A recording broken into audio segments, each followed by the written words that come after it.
cactus and succulent growers, it's Lynn here, and in today's video I'm going to be talking about the top 3 cactus plants that I just cannot grow. Now, I have been growing cactus for many years, since I was 12 years old, 38 years in fact, and I'm happy to say I've had pretty much good success with them. I grow a huge selection here in my polytunnel and they grow really well for me. Some are easier to grow than others, but there are 3 cactus plants that I just for the life of me cannot grow. And I'm going to be talking about them 3 in this video. Now, the first one for me is Mellow Cactus. Now, Mellow Cactus is the cactus that is a beautiful cactus, and it has like a lovely cephalium when it gets mature and produces little flowers all around the top, a ring of flowers and little berries as well. And I've grown a few of these over the years. They always just die on me. The roots just die off and I reroot them again with success, and then roots keep dying back again. It's just an endless battle. So I've given up on them now. And I've even grown them from seed quite successfully, and then after 3 or 4 years again, same thing, roots die back. And I get them to reroot and then they just die back. Personally, Mellow Cactus for me is a disaster, and I'm often being asked if I can make a care video on how to care for and grow Mellow Cactus, and I say, guys, I won't, because Mellow Cactus and me are not best friends. So that will be the first one. The second one will be Seti Econopsis mirabilis, and this is a gorgeous cactus that produces lovely sort of white blooms as well, very striking. It's starlight bloom, absolutely gorgeous, and I've tried endless times with this cactus that I love so much to grow, and it just keeps dying on me. I don't know what I'm doing wrong, and I'm somebody who's very careful with watering and what soil I use and what care I give it and everything, and I must have tried about 10 different types of Seti Econopsis mirabilis over the years, and they do well for a while, then they just die on me. The biggest problem I find with them is they're very prone to spider mite, and although spider mite can attack a lot of plants, I've always had to deal with pests including spider mites.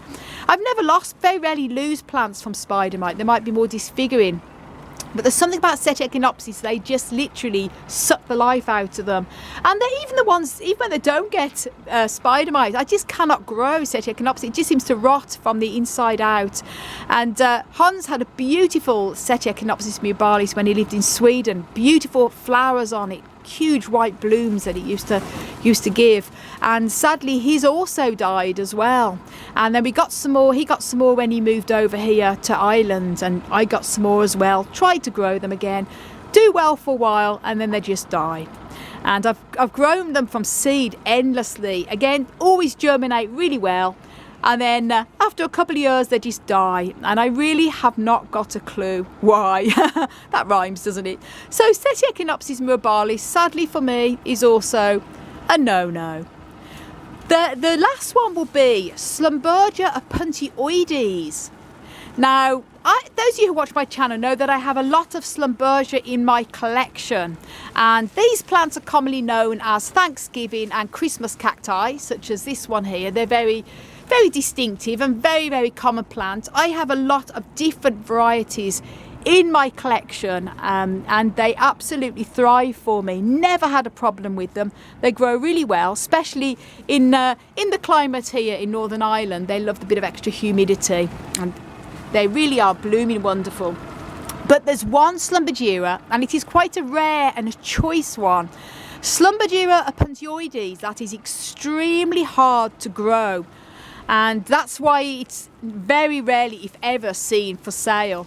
I was lucky a couple of years ago to get some cuttings, and I rooted them very successfully. They were growing really well, and then the first one went, second one went, third one went, and then I tried again with some more cuttings, and again just went.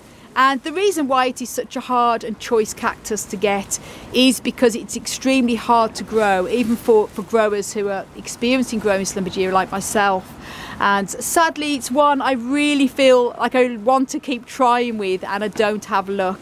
And the reason why it's called opuntioides, Slumbergia opuntioides, is that the segments on that particular Slumbergia resemble are puncture pads, as you can see, like this, and not the traditional looking slumber jiras that normally look like this, but that is a no-no for me. So them 3 cactus plants, sadly, I just cannot grow.